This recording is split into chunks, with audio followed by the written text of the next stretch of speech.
Prabu utusan kelawan bapa Penemban Durna supados tedhak wonten ing Praja Ngamarta. Oh, sampun ngantos gadhahi raos kuwatir, nggih. Estunipun boten bab ingkang awrat, namung mugi boten perkawis ingkang sepele. Liripun kados pundi dene Paduka paring dawuh mekaten. Ah, menika ngaten. Mugi andhatosna ing kawuningan. Estunipun wale-wale menapa sampun wonten tigang candra tanggelengganing dinten sak mangke menika. Negaring Astina kados ketaman welaing Jawata. Negaring Astina kados ketaman begebluk. Monggo kathah para kawula ingkang enjing sakit sonten ketiwasan, sonten sakit enjing kapraloya. Kekirangan sandang boga lan sak piturutipun sedaya tetuwan boten saged tukul lang rembaka, sedaya pejah kasulayah. Mila mboten aneh menawi negaring Astina tumunten awis boga, awis wastra, andadosaken nungsang puyang sangganing para kawula ngudel bingung. Sami loro boga tuwin wastra. Dumadakan boten dangu dawahipun sesakit ingkang tumawa wonten Praja Ngamarta utawi negaring Astina. Kathah para kawula enjing sakit sonten ketiwasan, sonten sakit enjing kapraloya. Kula piyambak ngawruhi nggih, kula piyambak nekseni lumados sing pagebluk mantuk wonten negaring Astina. Oh, mboten kanyono-nyono negaring Astina ketaman kados mekaten menika. Tumunten ana Prabu Duryudana ngrawuhaken para Brahmana winasih Sewa Sugata supados anambak rengkaning praja parandening ngatindakaken gagar wigar tenantuk karya. Tumuli dangu ingkang bapa ing Sokalima. Ingkang bapa pinastran supados ambirat memelaing Jawata ing tumantuk wonten negaring Astina. Wanci Anggara kasih ingkang bapa ing Sokalima tumuli manjing wonten ing sanggar pemelengan meminta dhateng panguwasaning Dat Kamur Wengdat supados saged paring pepadhang tumraping negaring Astina. Nalika semanten kula pikantuk sasmita saking dewa nembe udakawis setengah hari anggenipun kula mangsa semedi dumadakan sampun karawuhan dewa sampun karawuhan Jawata. Lho nggih namung emanipun dewa kala wau mboten ngetingalaken pasuryanipun namung suwanten ingkang dumeling wonten ing Karna. Kula tampi bilih dewa kala wau paring dawuh Begawan Durna aja kuwatir Mas lan sumelang kang dadi ati kita. Negara Ngastina bisa waluya nirmala temajati jati temah mulya. Yen to negara mau kudu ditumbali ya kuwi pusaka negara Ngamarta. Jawata ngaten menika anggenipun paring dawuh. Gusti Durna bapakku. Werkudara piye?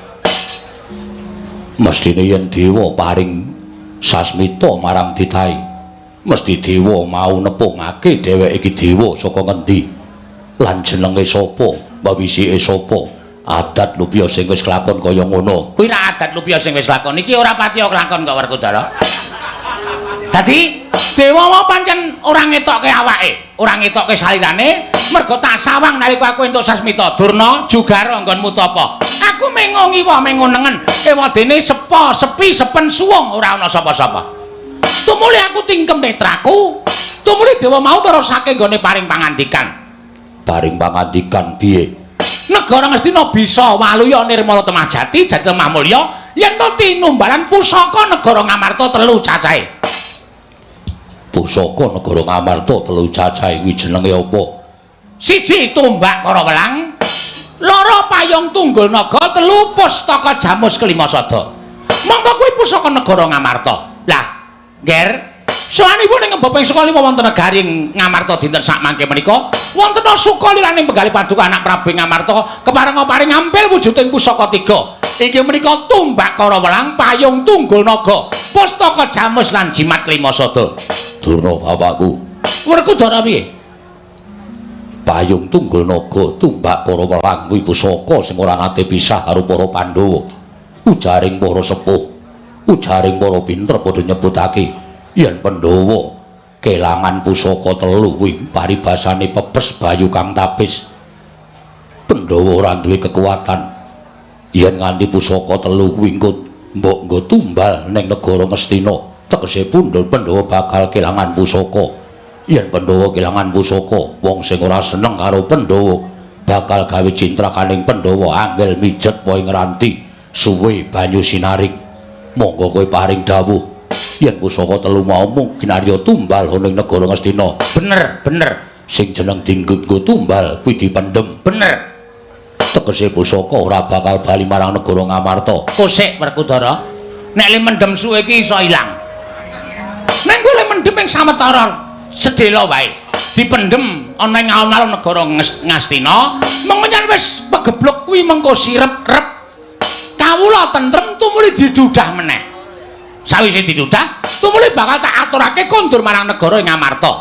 Wah. Kuwi tenan. Iya. Ora goro. Apa tau tate Begawan Durna goro karo kowe? Kowe tau tate njaluk ngelmu karo aku. Apa-apa tak waneh ta weneh karo kowe. Najan ngelmu sing rungsik lan rumpil nggone ngupaya. Aku ora tau tate goro karo kowe. Kowe tau takon golek banyu suci Perwitasari. Nyatane ya ketemu tenan. Apa kowe isih tida-tida karo ucape Begawan Durna? Kowe isih tida-tida karo pengendikaning Begawan Durna? Ora perkara tida-tida. Ning iki perkara pusaka telu negara Ngamarta. Yen bab percaya aku percaya karo Durna bapakku. Nang yen to babakan pusaka dienggo tumbal mung bakal dipendhem. Kuwi aku sing rada tida-tida atiku nggonku bakal nyaosake pusaka marang Begawan Durna. Werkudara? Nggih. Aku tak takon karo kowe, Ngastina kuwi nggone sapa? Nggone Kurupati kakangku. Kosek. Anak Prabu Duryudana kira ming dapur Ratu Wakil. Sing duweni negara Ngastina kuwi sapa? Sing duweni negara Ngastina kuwi para Pandhawa. Ya mung Pandhawa durung titi mangsa kalane iso lenggah dampar negara ing Ngastina. Mula yen to nganti Werkudara, anak Prabu Puntadewa apa dene kembar iki mau, awel bakal maringake pusaka marang Begawan Durna, tegese kowe ikhlas, kowe seneng, kowe bungah. Yen kawula Ngastina padha pating slebar ora karo-karuan merga ketaman pegebluk. Oh, Werkudara, soane wong tuamu ning negara Ngamarta iki mung supaya kepengin nentremake negara Ngastina. Kowe ora nyawang dhewe kok, Ngger, kowe ora weruh dhewe. Yen kowe nyumurupi kahanan kawula negara Ngastina iki mau mesake banget. Akeh sing sore lara, esuk tekaning pati. Kuwi wae nganggo lara. Ana sing ming tengok-tengok dumadakan mati ya ana. Wah, apa ya ngono? Lho, kowe damonge ngayal. Kuwi luwih kejem tinimbang virus corona. Kuwi apa? Oh, Werkudara nggonamu iki pancen ora ana trisi. Mula sok maca warta, sok maca apa sing lagi ngumandang lan kondang ana ing para ngarsaning para kawula kuwi kudu tok gatekake. Ya, monggo mantung karo mbarep kakangku. Tegese piye?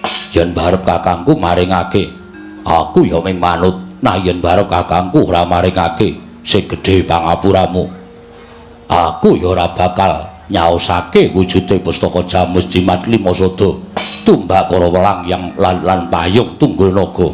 Nuwun sewu, Ngger, kepareng kula aturi paring dawuh. Sampun ngantos kendelan kemawon kados mekaten menika, tumuli ingkang Bapak ing Sukalima nyuwun keterangan ingkang gumathok. Pusaka menika badhe kaparingaken menapa mboten? Bapa Penemban, wonten dawuh, Ngger? Ewuh kaya raos sing manah kula. Krana pusaka menika kagunganipun Pandhawa gangsal, mboten ingkang putra piyambak ingkang nganggadhuhi. Menika kagunganipun Puntadewa, Werkudara, Janaka tuwin kembar. Namung mugi andadosna ing kawuningan dinten sakmangke Pandhawa nembe gotang Bapa Penemban. Lho. Gotang dos pundi? Krana mindranipun kadang kula panengah inggih menika pun Yayi Arjuna ingkang sampun sawetawis candra nilar negari Ngamarta, nilar kasatyan ing Madukara. Mongko mboten dipun mangertosi wonten pundi papan dunungipun. Mboten wonten baban ingkang mengandha ingkang sumendhe banon kang tinumpuk. Bapa Penemban sakmenika ngaten kemawon.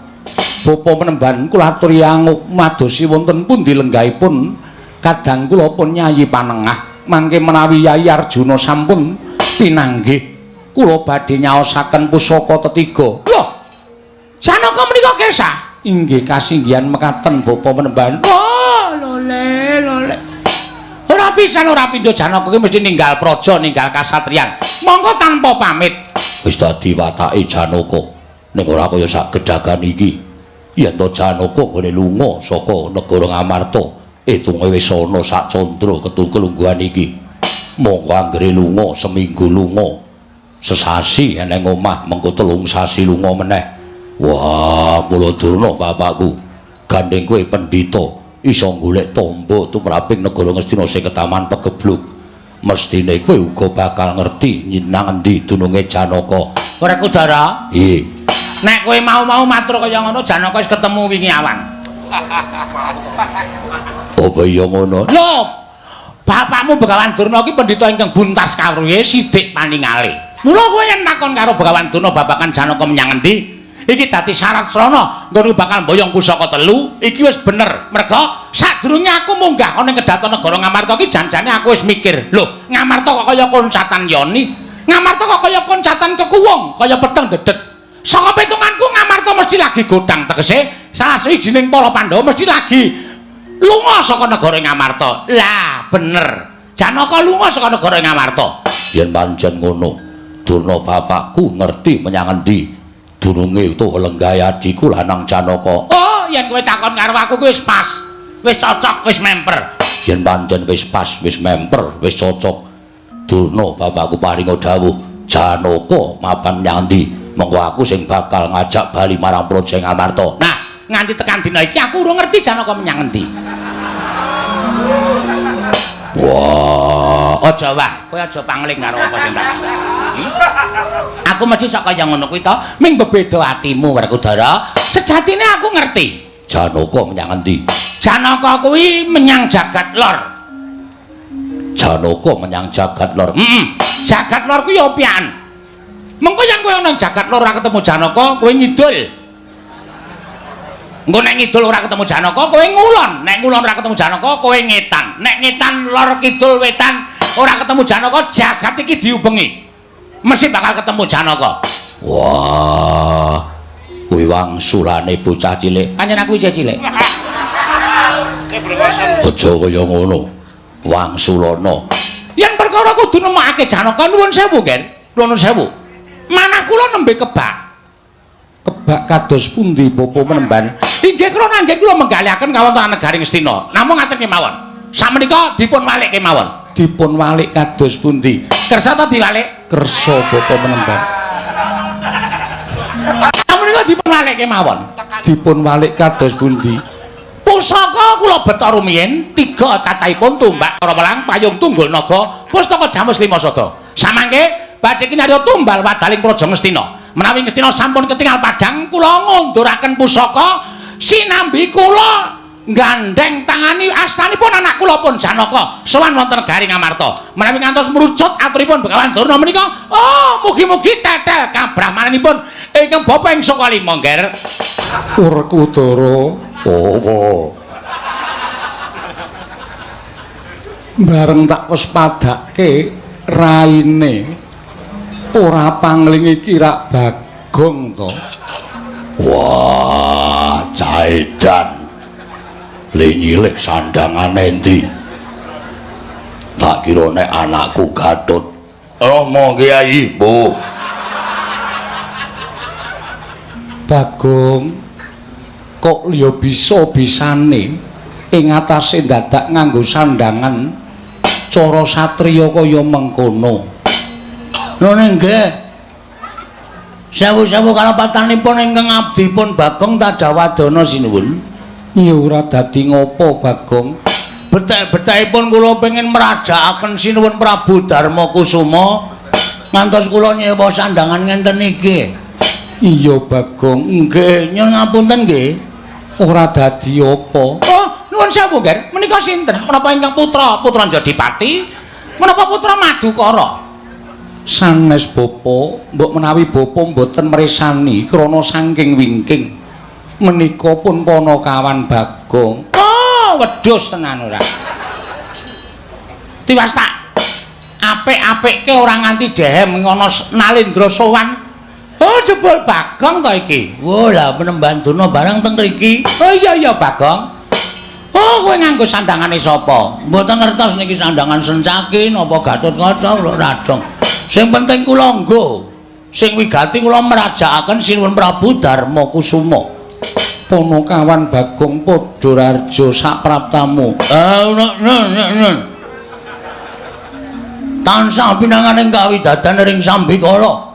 kepanan kula ngaturaken sembah semungkaping pangabekti kula kunjuk sanipun Wa Prabu dengkul matos. Mengki tak kaya putrane lho. Sinuwun Prabu Darma Kusuma. Iya Bagong tak tampa pangestuku Tampanana. Kula pundi nggo jimat paripe Dayanana ing kasantosan. Bagong Wadararja. Nun nggih wilujeng Ndara. Prayoga nunggun mulunggu. Nggih. Aja dinggo sak nggon-nggon. Kok dak kleru leh ku nyebut. Mboten mungkin iki bar niki nggih. Cucul kula ya ming wangun apa mboten ngoten lho dadi piyayi. Le wangun awakmu wis wangun ning raimu tetep kere. Kempun atos suarane. Oh, Bagong Wadararja sak praptamu. Pengentenipun Begawan Durna wilujeng niring Sambikala. Oh iya tak tampa. Pangestuku Tampanana Bagong kula pundi nggo jimat paripe Dayanana ing kasantosan. Bagong Wadararja sak praptamu. Ponongan Bagong Wadararja sak praptamu. Pangestunipun Ndara kembar wilujeng bekti kula kunjuk. Iya Bagong. Tak tampa pangestuku Tampanana. Nun inggih sanget anggen kawin dadosaken jimat. Tak tampa pangestuku Tampanana Bagong. Nun inggih jimat. Dayanana ing kasantosan kabeh ping do mengestoni cok. Iya Bagong. Nggih. Ana apa Bagong? Sepisan kepareng ngaturaken tebah Siti Sekul binung teling ron klapa apuren tambah bilih wonten lepat kula anggen kula ngunjaken sampun Prabu Darma Kusuma. Iya ora dadi ngopo Bagong matur sembah nuwun ndungkap angka kalih mugi andadosna ing kawuningan. Sowan kula menika mboten saking pikajengan kula piyambak. Namung kula menika dapur dipun utus dening kakekne Semar utawi bapak kula Semar utawi tiyang sepuh kula Badranaya. Iya Bagong, bapakmu ya kene. Bapakne ajeng pejah. Lho. Sebabe apa? Lara. Bapakmu lara. Nggih. Sak pengkere Ndara Janaka Kesah kabar sing kula tampa Ndara Janaka nika nilar kasatyan Madukara nilar negari Ngamarta. Menapa leres mekaten sinuwun? Iya pancen bener. Mboten gantaran wektu bapak niku opnam. Bapakmu lara. Nggih. Madal sairing usada. Saniki teng griya nika mung kantun kecap-kecip. Awake kaya wis ora duwe nyawa ming mripate tok sing urip ming kecap-ketip nek mak ampun mboten kalu nek ngunjuk pun mboten isa ngunjuk kula ya wis omong karo bapak-bapak rasa nganu gegering awak nek mati ya anak-anak wis ikhlas ngoten niku nek bapak tetep mboten purun seda mongane bapak seda niku kula bahagia wong edan bapakne mati malah seneng entuk lemah akeh banget kula. Wah, warisan diame-ame. Lah terus sawijining dina bapak niku ngendika kalih kula. Lah gene bapakmu iso omong, saged omong iso ning lirih. Kuping kula dadak kula templekke enten tutuke bapak. Iya, Bagong. Nggih. Ngenten iki. Bagong. Ngenten niku. Lah ya lek ngomong ki seru wae.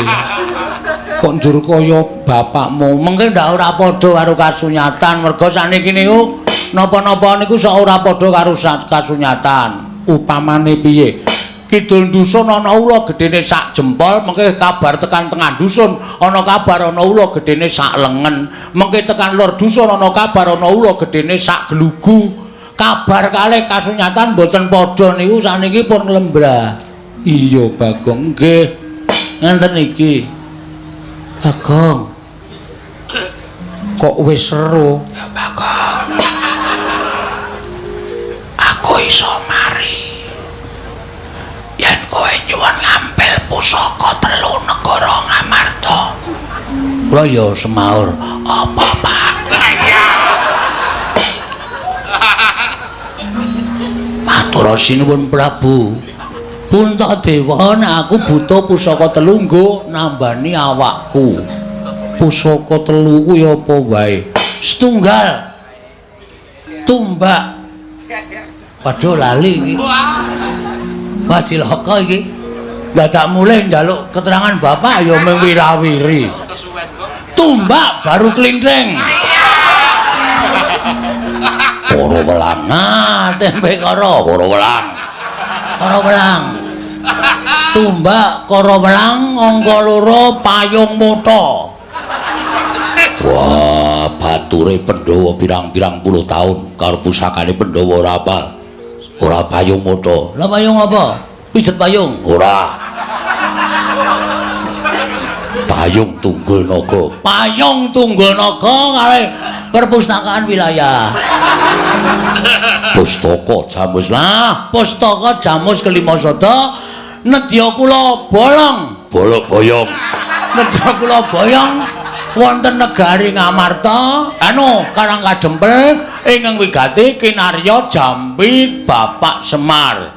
Pungkasane ngatur kula menawi Sinuwun Prabu Darma Kusuma maringaken kanthi ikhlasing penggalih kula ngaturake panuwun ingkang tanpa pepindhan. Ateges Sinuwun Puntadewa menika menggalihaken lelabuhane Bapak nggone momong para Pandhawa wiwit kuncung nganti gelung wiwit jabang nganti celaprang.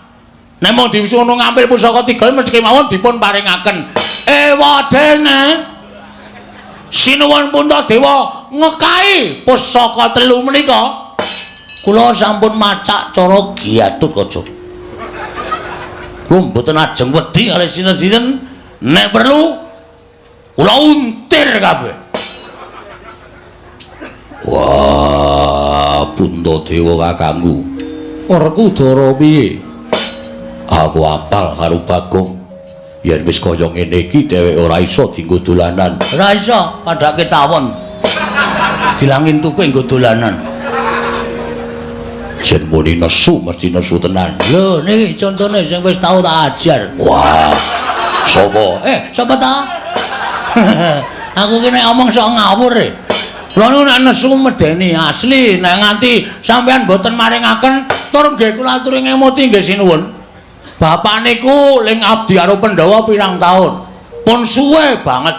Bapak niku tetep dadi abdi konsisten. Sebagai abdi mboten tau njaluk undaan bayar, ora tau njaluk undak-undakan napa-napa. Omahe bapak wiwit dereke Pandhawa isih cilik nganti saniki panjenengan wis dadi ratu ya popok kaya ngoten mawon. Niku ya bapak ora tau ngresula. Nek saniki bapak niku lara kok Pandhawa maringaken ngampil pusaka 3 kinarya ngusadani bapak. Kok awel? Kok ora ikhlas? Niki kula perlu mempertanyakan keikhlasan Pandhawa sarta tresnane Pandhawa karo bapak niku lahir batin napa mboten. Ternyata Pandhawa dilabuhi sepena-sepene ning Pandhawa ora tau ngerti males kabecikane karo bapak. Bagong. Non. Pusaka kuwi nggone Pandhawa 5. Wis ngerti? Lho. Mula pusaka bakal tak paringke yen Pandhawa wis jangkep. Sebabe apa kok Pandhawa ora jangkep? Lah kowe wis matur yen bendaramu Janaka lunga saka negara Ngamarta. Oh iya. Ning sing nyuwun niku bapak.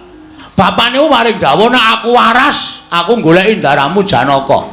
Ning gandeng aku kahanane kaya ngene, aku ora iso goleki ndaramu Janaka. Mula aku waluyakno sik srana pusaka 3 niku. Mengkene bapak pun kebacut waras, bapak sing ajeng nusul utawa goleki Ndara Janaka. Ngoten ngendikane bapak. Werkudara piye? Werena.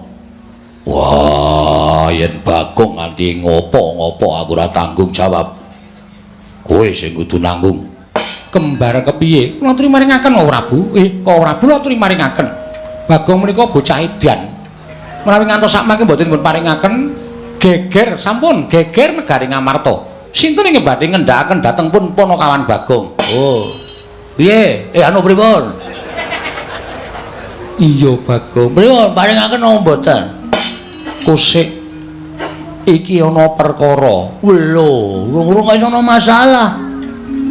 Rawing Bapa Durna mrene uga kepengin mbutuhake pusaka 3 Bagong. Gandurna? Iya. Gandurna mbutuhake pusaka 3 sebabe Ngestina Ketaman Pegebluk bisane Waluya ditumbali pusaka 3 sing tok kandhakake mau. Mangke riyen Saniki kula tak takon karo sampean. Ponokawan karo Ngastina abot sapa? Pun ngoten mawon. Ponokawan karo Ngastina abot sapa? Kula ndereke sampean niku nganti sikil dienggo sirah, sirah dienggo sikil ora tau menuntut napa-napa lho. Terus saniki sampean kok ajeng mbelani wong Ngastina. Sampean le kesia-sia niki wiwit umur 5 taun wis disingkirke saka negara Ngastina, disingkang-singkang karo Kurawa. Nek cara Kurawa, nek cara kula nganti kesusu-susu. Nek cara kula, Kurawa ketaman pegeblok ambok ben modar kabeh. Nek Kurawa modar kabeh, panjenengan lenggah teng negara Ngastina. Panjenengan rasa nglakoni perang Bratayuda. Bratayuda. Hah? Bratayuda. Bratayuda. Ya. Sesuk. Wah, nasi ndelok aku. Bratayuda. Wis. Terus saniki bareng Ngastina ana apa-apa kok do nyermimih njaluk pambiyantu ning Pandhawa. Apa ora gagas jaman sia-sia karo sampean? Bagong, wong urip ki aja duwe rasa males winales. Lah niku ra panjenengan. Panjenengan niku ratu sing pancen kondang ikhlas lahir batine. Aja kok brana picis. Aja kok garwa disuwun karo wong liya. Sugeng panjenengan disuwun karo wong liya nek nggo kabagyaning wong liya panjenengan maringaken mula ora aneh nek panjenengan menika keputihan. Anu, ludira pethak. Getih putih. Caitan lah. Iya Bagong. Nggih. Tegese ludira panjenengan pethak menika suci lahir batine. Saniki terus sampean abot Ngastina karo Bapak Semar. Monggo, ora masalah. Mangparingke Durna. Mangparingke Durna. Ning kula wiwit dinten iki njaluk tanda tangan kula keluar sebagai abdi negara Ngamarta. Kula ora sudi dadi abdine para Pandhawa sing pancen ora iso nggatekke karo kawulane, ora iso nggatek karo kawula cilik kaya kula niki.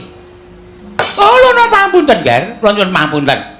Kula suwun kanthi sanget panjenengan kedah nglenggahi bawa leksana. Senyatanipun panjenengan kedah nglenggahi menapa ingkang sampun dipun leksanane dening anak Prabu Darmakusuma. Sapa sing dhisik didhisikake, sapa sing keri kudu nampa keri. Menika watahipun Narendra. Menawi panjenengan boten saged nindakaken kados mekaten menika badhe tetel kaliyan panjenengan. Saniki mung gumantung nyawang sing mbutuhke sapa? Apa sampeyan ajeng mentala karo Bapak Semar? Nek Bapak Semar ora ketekan pusaka telu, Bapak Semar seda sing kapitunan para Pandhawa. Oh, perkara Semar mati menika mboten napa-napa. Pandhawa isih duwe nata Ndarawati iki menika Sina Prabu Sri Bathara Kresna. Sina Prabu Bathara Kresna menika pengayomaning para Pandhawa, suwing para kadang Pandhawa. Kresna tanpa Semar ora gayeng. Ora gayeng. Ngoten. Pandhawa niku pancen kudu dimong piyai loro. Nek piyai loro siji ora ana, gotang Pandhawa ora bakal iso nglakoni urip minangka dadi satriya ingkang utama. Nuwun sewu, nanging dhisik kula lho, Nger. Sawanipun rumiyin bukan Durna tinimbangipun Bagong. Mula sing keri ya kudu nampa keri, sing dhisik ya kudu nampa dhisik. Pokoke sampean kudu menggaliaken perkawis Bapak Semar. Ampun ngrungokke suarane kongkang kengunya ing kekeleng. Kongkang menika kodhok gedhe, kekeleng menika leng. Kangkung neng kemawon tablek lendute modal.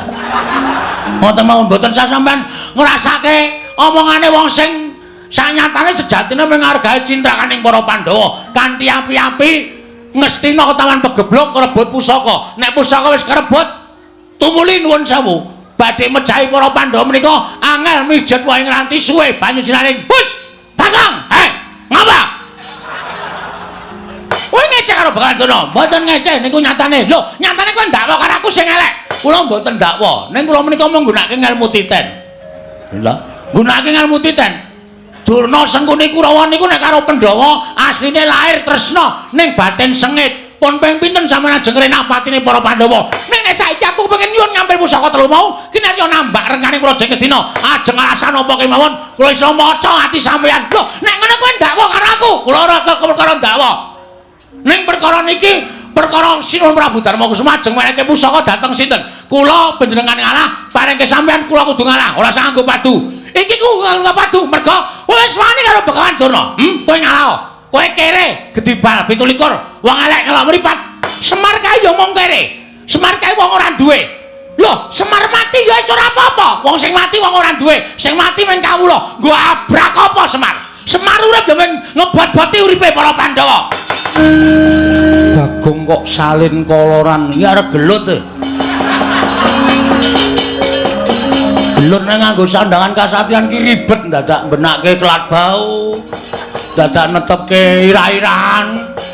Cetha iki ajeng gelut niki kula wis krasa. Nek mboten kula ajangi jembar ndak mung sak kepenake dhewe. Lho. Kowe ketoke bakal wani karo Begawan Durna. Lho, biyen wani saiki wani, Mbah. Ora ana alame Bagong kok wedi karo Begawan Durna iki kapan? Kula tak takon. Hah? Sampeyan ya wis kelingan nek kula niku mesti wani karo sampeyan. Lah kok dadak takon lho kok arep wani karo Begawan Durna. Bagong niku ora wedi karo sapa-sapa, Mbah. Patokan kula niku anggere bener sing tak belani wong tuwa kula, aja kok sampeyan dewa mudhone Bagong ora gigrek. Hah? Aja kok meng Durna. Ha sampeyan niku kudu meh titele pendhita kondang manyor-manyor ra ning Ngastina. Ha ta? Sampeyan niku upama gambare diumbulke ra tau iso mbukak, kalah terus. Ha kok sampeyan ajeng nantang karo Bagong. Sane ngene. Sampeyan butuhke pusaka telu, aku ya butuhke pusaka telu. Digawe sayembara. Lho, sayembara apa? Nek kula kalah karo sampeyan, sampeyan boyong pusaka telu. Nek sampeyan kalah karo Bagong, kula sing boyong. Lho. Oh, lah kewanen bocah iki, kewanen ucape. Ora mbok pikir dhisik, wis tak pikir, Mbak. Wis tak pikir. Aku ngerti kowe nggo Kurawa ta, kowe gleleng nggo Kurawa. Kowe iki nek dhewe ya mung cekutas, cekutis. Ora ndek kewanen apa-apa, ning gandeng kowe nggo Kurawa, Dursasana, Kartomawa, Surtayu, Surni, Sinden ngono iki. Kowe mesti gleleng. Kowe mesti kaya yak-yak kae. Ning slamus apa ki?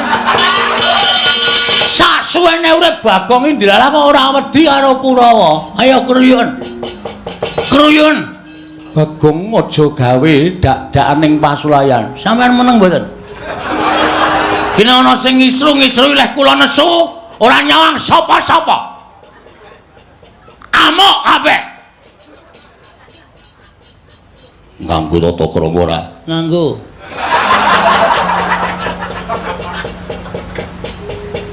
Kene wedi. Kono gedhe. Keseron nganggo akik lendodok. Wah. Lali ra tak copot. Lho nek ngono kok wani karo Begawan Durna, sentawel dene apamu? Ayo metu jaba. Lho, kowe kok wong tua kok ora mikir to. Carane, ta? Nek ora aja tak njaba. Rugi. Goblok ora. Aku ora guneman karo kowe sing ora ana. Nek panjenengan kemanane metu to, Pak? Putrane do mangkat mboten? Sapa? Ndara Gargaca, Ndara Antarja, Ndara Antarsena. Wah, aku ora weruh. Ning pendak-pendak pasewakan mesti eneng Gatot Antarja Antarsena ora bakal tinggal karo kewajiban. Sip. Kula nyuwun ngambil Ndara Antarsena ya. Nggih. Yo. Ndara Antarsena Ndara Gargaca Ndara Antarja kula suwun ngambil. Sakarmu yen anakku gelem ngewangi karo kowe. Jalu ana tulung. Kon ngundurke Kurawa. Sip. Makasih. Iya. Sampun sinuwun kula nyuwun pamit. Sing ati-ati Bagong aja kaya bocah cilik. Darana kula sedewa kula nyuwun pamit. Iya Bagong sing ati-ati aja kaya iya Bagong sing ati-ati aja kaya bocah cilik. Dara Werkudara kula nyuwun pamit. Yo Bagong sing ati-ati aja kaya bocah cilik. Matur nuwun lho pun paring ngambil Kang Putra. Niki mung arep gawe kisruh negara Ngamarta. Kula sing ajeng nambaki. Iya Bagong mangsa barana Nggih nyuwun pamit sinuwun. iya sing ati-ati. Sampun Dara Kembar. Iya Bagong sing ati-ati, iya Bagong sing ati-ati. Dara Werkudara kula nyuwun pamit. Yo Bagong Nyuwun ngambil Kang Putra. yo wis kono. Tak paringi ngambil. Nggih, ngoten mawon nggih mungkin ndak selak kewengen malah ora prayoga kedadiane merga niki gawat tenan. Iya. Neng nganti sinuwun Puntadewa kelangan tumbak karo welang payung tunggul naga pustaka Jamus Lima Sada niku wong sing ora seneng karo Pandhawa niku ajeng gawe cintakaning para Pandhawa niku angel mijen moing ranti suwe banyu sinaring nggih ta iya leres mboten bener kula nyuwun pamit sing ati-ati aja kaya bocah cilik Ndara kembar kula nyuwun pamit iya Bagong iya Bagong Ndara Kudara yo ana mangkat to oh mangkat ya Jem nggih ngeslang dawuh wis kok isih lemu kuwi adik kula Rondo wah kok ora ngabari aku aku ki penggemar tekule atos sampun ngoten mawon kula nyuwun pamit sinuwun sing ati-ati aja kaya bocah cilik nun nggih pareng iya nyuwun pamit Ndara Kudara yo sing ati-ati pareng yo merga kula niku nek wis karo Kurawa ijane asli ora seneng sengit kula kepati-pati karo Kurawa mula kula niku ndek penjangka nek Kurawa ketemu Bagong ijan padha ijan upamane iya Kartomarma pas mlaku-mlaku dhewe ketemu oleh kula mesti tantang gelot kok yakin kula jak gelot mesti iya mergo sengitmu karo Kurawa nggih lah kula lek sengit ki mergane napa Kurawa niku mesti gawe cintrakane ndara-ndara kula para Pandhawa monggo kula tresna ning ndara-ndara kula Pandhawa iya ketok tresnamu karo Pandhawa mekaten sampun iya sampun iya pun nggih yo sing ati-ati Ndara kembar pamit ya sing ati-ati ya sing ati-ati Bagong ora usah kesusu-susu sare-sare wis ya Yem inggih ngatos-atos ora tak ajar tuman mae nggih iya ora tak waneni ndak durna iki arep sewiya-wiya ta iya merga pun nggih yo sing ati-ati sampun Ndara iya sing ati-ati Ndara kembar iya sing ati-ati kula tak medanjawi mbuh rawang sulap lho kok nesu pamit kok bola-bali ngene iki ngopo sangu ora nggawa dhuwit wah ora duwe waduh urung ngompong wis muni ora duwe nggih pun ngoten mawon kula nyuwun pamit tambeng mestu sing ati-ati aja kaya bocah cilik Panakawan nun nggih pun mboten ngangge gamelan iya ming batur sakula ditabuhi ngeselke sing do nabuh iya iki Patih Handaka perkara Bagong wah Panakawan kentir wah iso gawe wirang ratu Amarta jejegane aja Dimas pancen wateke Bagong kuwi kaya ngono ya Yayi ana apa aja nganti Bagong kasempyok ing ngaradan tegese Bagong nganti cilik loro gedhe babak kulite dawono marang anak-anakmu sak biyantu kelawan Bagong ya piye kare bakal paring wangsulan karo Durna bapakku mengko aku ingkang bakal matur kelawan bapa Penemban Durna babakan nggone mboyong pusaka aku bakal nyuwun pepanggil sarta ruba wah ya ngestake dawuh babar pisan Dimas budal kang padha seba ingsun kondur ngedaton kaya wis ora ana dawuh maneh Yayi Werkudara purna gatining pananggilan Saljasu kudu ngedaton jlok saking gambar kentara kinampit gambaran gading kadhiraken sangganing Promban Cedi manggung ketanggung Joko Paloro ing sami ngambil upacaraning Prabun kawis tinggal saking Mandra tindak Nyosri Naranata katinon saking Mandrawa kaya sesanti kamulyane pun suwe ayo sawetara kok ora dehem ora watuk ora lara kon watuk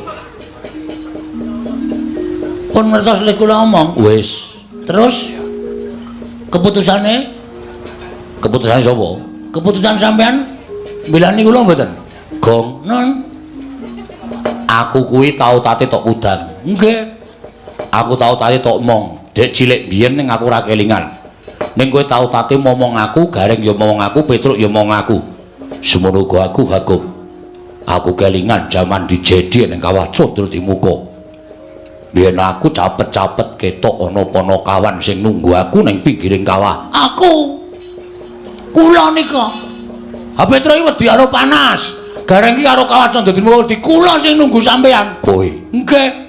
ngaturke panuwun. Sami-sami. Sampeyan tegese utang nyawa kali kula. Mestine ngono. Yen nganti kowe kena genining Candra dibuka, mesti kowe tekaning pati. Mula aku ngaturke panuwun dene kowe arep gelem nunggu nalika aku dijedi. Nggih. Terus iki mau Kanjeng Rama paring dawuh. Rama sapa? Rama Werkudara. Ngendika pripun? Kowe arep diajar Kurawa. Nggih. Panjenengan pondho mangkat. Wonten sing gawa glugu, wonten sing gawa sekop. Ajeng mala kali kula. Terus sampean Aku didhawuhi Kanjeng Rama Kyai Jodipati kon ngewangi karo kowe. Oke. Ha iki sing arep kok mendorong tak piye iki? Aku ya kon ngewangi gong aja kuwatir. Nah. Pon, nek sampean niat ngewangi kula, maju, gempur Kurawa. Ning nek aku sing maju kok kira-kira ngisini-sini. Apike ngene, Gong? Pripun? Aku ngewangi ning kowe maju wong methoke Kurawa. Yo gelut wae yo. Kowe karo aku senggel. Lho. Kok malah nesu? Nesu. Wong ngewangi kok malah kula kon maju. Kowe nek lolo tak tambani, nek mati tak uripke. Aja kuwatir. Mangkato. Yakin? Yakin? Serius? Iya. Nganggo apa le nambani? Banyu sunget kuwi iki. Ki nek diperes metu banyune. Nek nggo nambani wong loro iso mari, nggo nguripke wong mati sing durung winanci iso kelakon. Wah, kene ndek kutil lampu. Kutil dengkulmu plocot kuwi. Iki pusaka padhake kutil ora. Kula tak maju, Aku sing tansah memanuki laku aja kuwatir. Nek ming Kurawa ora bakal menang karo kowe. Yen kowe tak tambani kowe tak uripke. Kowe diantem ngrasake lara, nek lara babak metu gedhe tak tambani langsung mari. mbok sampean buka apotek mawon. Hus. Kok malah kon buka apotek ora? Aku entuk tamba mujarab kaya ngono kok. Wis mangkato, Bagong mangkato. Yen pancen kowe engko kerepotan, aku ndelabung saka Dirgantara. Wah, iki arep geleleng ya aku. Nggih, nun mengestu nggih. Yo sing ati-ati. Ning ampun ada-ada saking kula lho. Ora. Terus sampean ajeng temu ndi? Mengke ketok Kurawa. Aku ambles bumi. Lah iki pertanyaan meneh iki. Terus kowe nek ambles bumi terus aku lek ngundang sampean pripun? Aja kuwatir, kowe ngejluk lemah ping 3, aku metu. Mosok ping 3 metu. Iya. Ono sampean bola-bali ra tau metu. Aja sembrono, mangkato. Ketunduk Kurawa, nyun mengestu sing ati-ati aja kaya bocah cilik.